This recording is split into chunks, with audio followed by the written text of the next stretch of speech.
বলো, কে সে একজন? আমি জানি না। আচ্ছা ঠিক আছে, তুমি আমাকে বলো নীরা ম্যাডাম কেন আসছে? আপনি কি সত্যি কিছু জানেন না? কি? মইনের ঘর থেকে কে এসেছে? নীরা কোথায় ছিল তখন? ঘরে না বাইরে?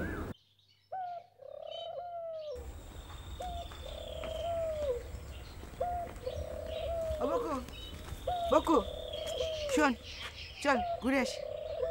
যাব না। আরে চল না, ওই যে শুটিংয়ের মাল আলা নেওয়া করে টেম্পোটা তো দাঁড়ানো আছে, ওইটা করে দুজনে ঘুরে আসি। সৌরভ বলেছে। তুমি যাও, আমি যাব না। কি আশ্চর্য, এখানে বসে থেকে কি করবি? প্রকৃতির শোভা দেখব। আমার সাথে ঘুরতে ঘুরতে প্রকৃতির শোভা দেখা যাবে, চল না। মা, তোমার জন্য পায়ে ধরি, তুমি যাও, আমি যাব না। তুমি যদি এখন আমার কোমরে শিকড় পড়ো তো আমি যাব না। কি ব্যাপারটা কি? তুই এভাবে কথা বলিস কেন? আমি কি অস্পৃশ্য? না মা, তুমি খুবই সস্পৃশ্য, কিন্তু আমি যাব না। না গেলি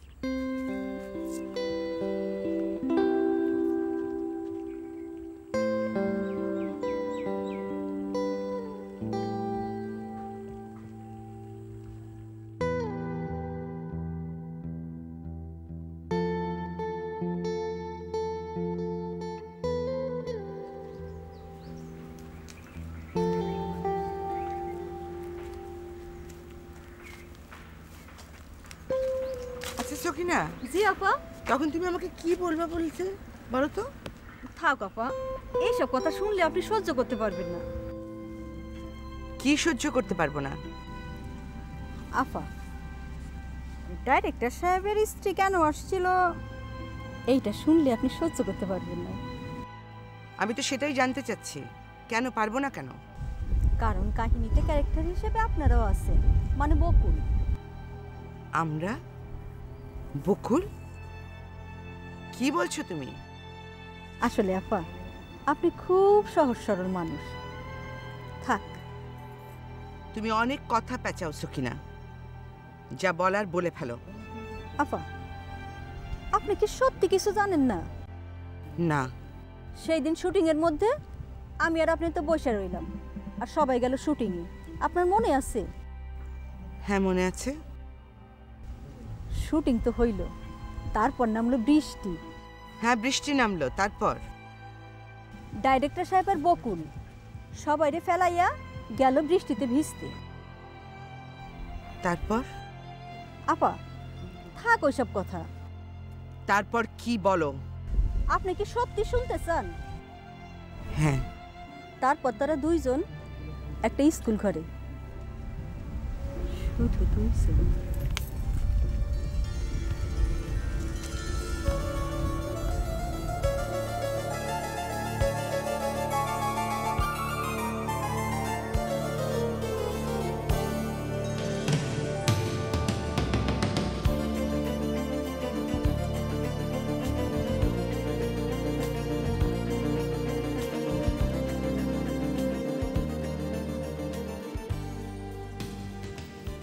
আই বকু, কি শুনছি আমি এসব তোকে নিয়ে? কি শুনছো? বৃষ্টির সময় তুই আর মনিন ভাই কোথায় ছিলি? প্রথমে রাস্তায় ছিলাম, পরে যখন ঝড় বৃষ্টি বাড়লো তখন একটা স্কুল ঘরে দৌড়ে ঢুকেছিলাম। স্কুল ঘরে কি করছিলি? তোমার কি ধারণা কি করছিলাম? আমার ধারণা খুবই ভয়ঙ্কর। তাই বুঝি? সখিনা যা বলছে সেগুলো কি সত্য? চুপ করে আছিস কেন?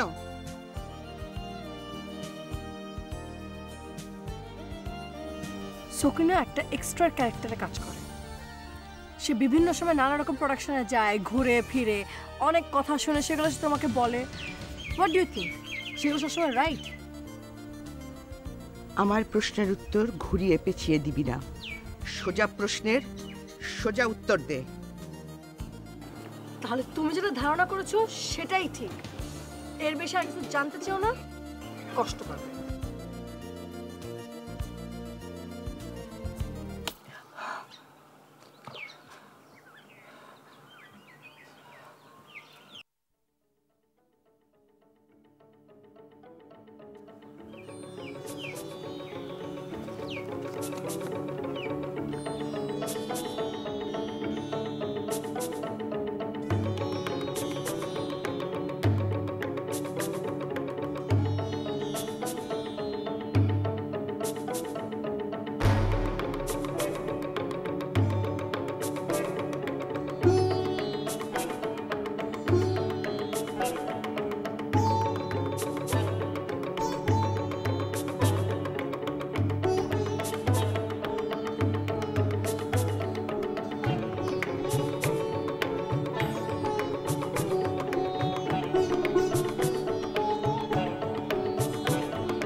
হয়েছে তোমার?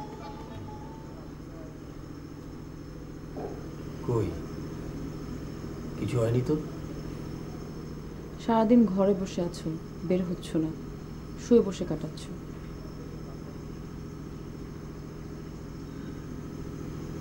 শুটিং নেই তো কি করব?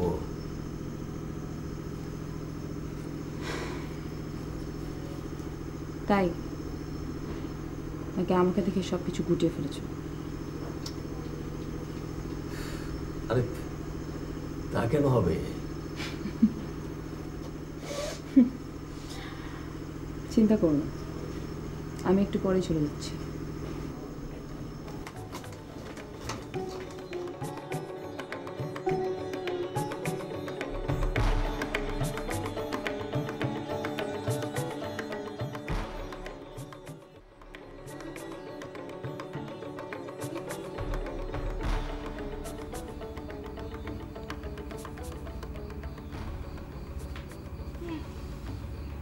রাত এখন কত জানি না, ইচ্ছে করলেই জানা যায়। মার বালিশের নিচে হাত ঘড়িটা রাখা আছে, কিন্তু ইচ্ছে করছে না।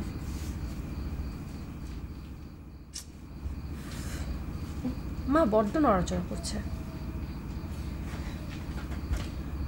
বুকু ঘুমিয়েছিস? না। আশ্চর্য, আমি ভাবলাম আরো কিছু বলবে। না, মা মনে হয় বুঝতে পারছে না কি বলবে। কোনো বড় সমস্যায় মাথা যখন এলোমেলো হয়ে যায় তখন সে আর সমস্যা নিয়ে ভাবতে পারে না, সমস্যার বাইরের তুচ্ছ বিষয় নিয়ে চিন্তা ভাবনা করতে থাকে। বুকু ঘুমাচ্ছিস? হ্যাঁ, ঘুমোচ্ছি। তার মানে আমি কি বলছি না বলছি সেটা তার মাথায় ঢুকছে না। মার জন্য আমার কষ্ট হচ্ছে, তার নিজের জগৎটা ভেঙে ছাড়খাড় হয়ে যাচ্ছে। মা ঘোরের মধ্যে চলে গেছে, এই ঘোর সহজে কাটবে না। বুকু কাল থেকে তো পুরোপুরি শুটিং শুরু হয়ে যাবে, তাই না? দেখলাম জেনারেটর এনেছে, রাতেও তো কাজ হবে।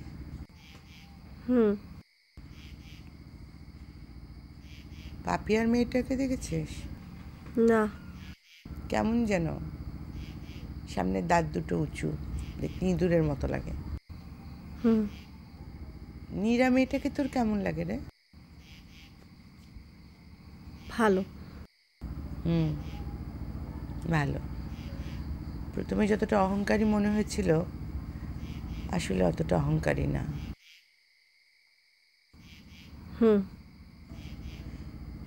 কিন্তু মেয়েটা কাউকে কিছু না বলে চলে যাচ্ছে। তোর সাথে কোনো কথা হয়েছে? না। ওর মেয়েটাও পাপিয়ার মেয়ের মতো কেমন যেন, দেখলে মনে হয় গরিবের মেয়ে। মিষ্টি আছে কিন্তু কেমন একটা গরিব গরিব ভাবনা। গরিবের মেয়ের মতো। কে জানে, হয়তো গরিবেরই মেয়ে। শুনেছি তো এটা নাকি পালক মেয়ে।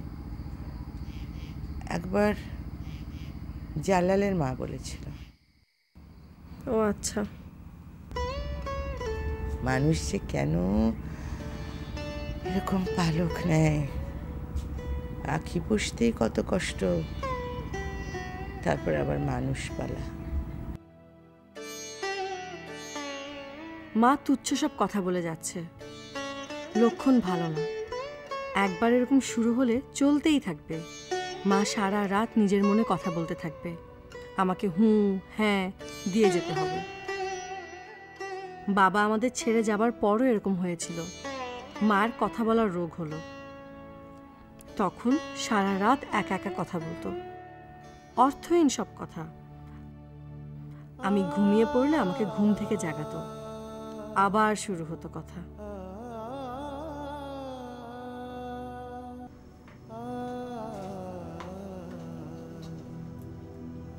আসি। সাবধানে যা।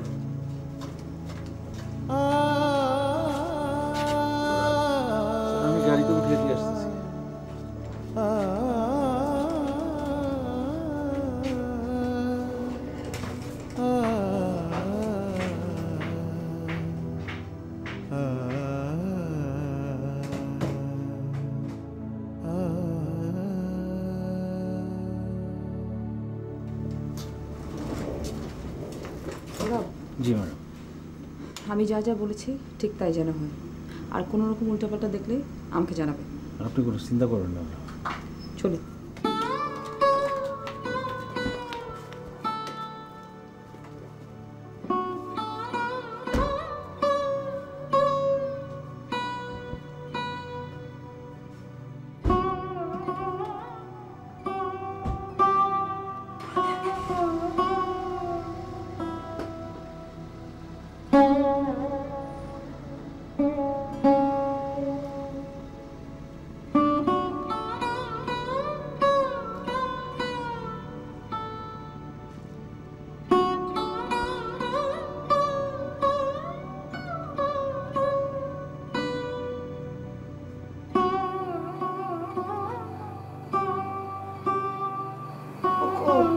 কি মা, আমার অনেক গরম লাগছে, গা মনে হয় জ্বলে যাচ্ছে। মা তাহলে গা থেকে কম্বলটা নামিয়ে এসো।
অনুমান করছি মা এখন বারান্দা থেকে সোজা বাথরুমে ঢুকবে, হয়তো গোসলও করতে পারে।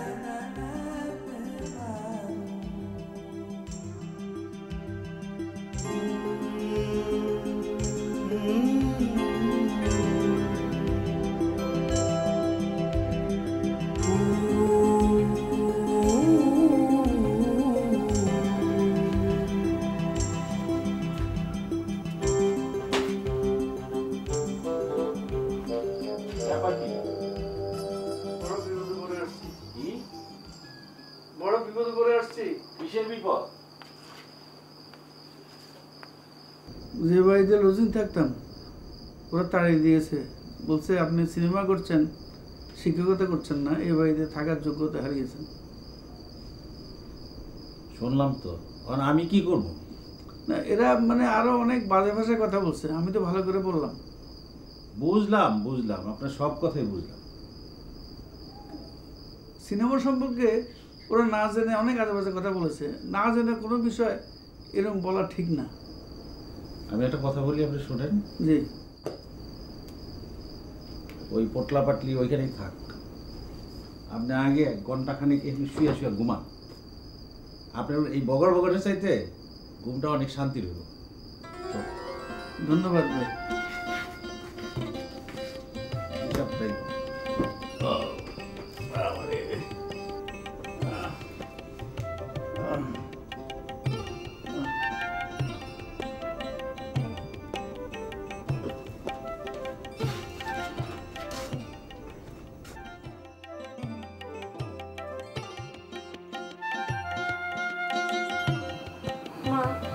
কত বাজে?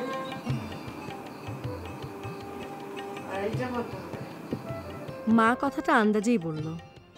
আহারে, মার জন্য আমার খুব কষ্ট হচ্ছে। ইচ্ছা করছে কোনো একটা মন্ত্র পড়ে তার অস্থিরতা দূর করে দিই।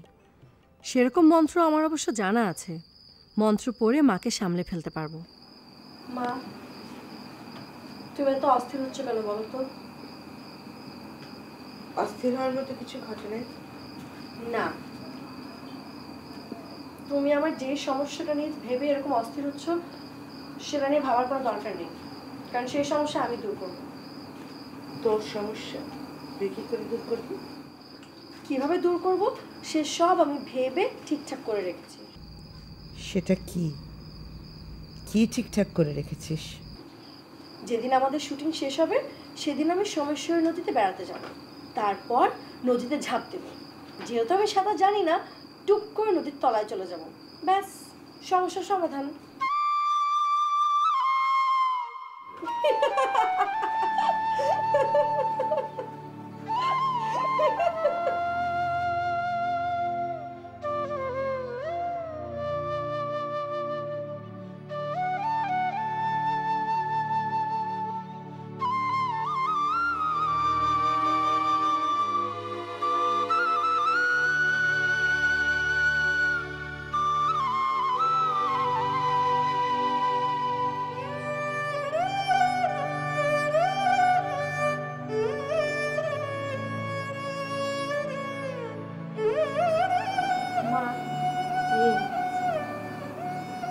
তুমি আমার দিকে তাকিয়ে একটু হাসো না।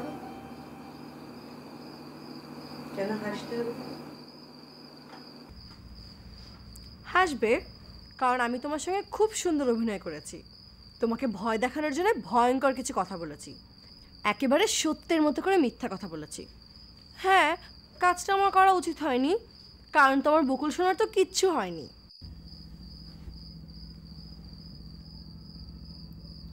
সত্যি কিচ্ছু হয়নি? না। তুই ওনাকে নিয়ে ঝড়ের সময় স্কুল ঘরে যাসনি?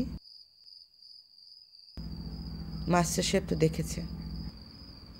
হ্যাঁ, ভুল দেখেনি, তাতে কি হয়েছে? প্রচণ্ড ঝড় বৃষ্টির মধ্যে কি বাইরে দাঁড়িয়ে থাকবো? বাইরে দাঁড়িয়ে থাকলে মরে যেতাম না, গাছ ভেঙে মাথায় পড়তো, তাই না? হ্যাঁ, তা ঠিক। আমরা দৌড়ে স্কুল ঘরে ঢুকলাম যখন, তখনই মাস্টার সাহেব এসে হাজির হলেন। ও তাই? নিজের মেয়ে সম্পর্কে তোমার যে কি ধারণা মা! ছি, তোমার মেয়ের উপর তোমার কোনো বিশ্বাস নেই? আমার সম্পর্কে তোমার কি ধারণা সেটা টেস্ট করার জন্য গল্পটা তোমাকে বানিয়ে বলেছিলাম। তুমি আমাকে বড় শিল্পী বানাতে চাও, তাই আমি পরীক্ষা করছিলাম যে আমি কত পাকা অভিনেত্রী। আশ্চর্য মা, তুমি তো পুরোপুরি বিশ্বাসই করে ফেলেছিলে, করনি? করেছি।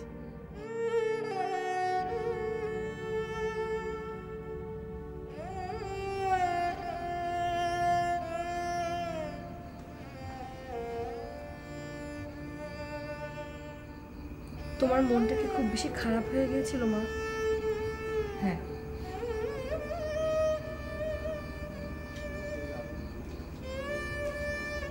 এখন কি তোমার মনটা ঠিক হয়েছে? ঠিক আছে। তাহলে চলো এখন ঘুমাই। না, চল গল্প করি। ঠিক আছে, তাহলে আগে চোখ মুছো।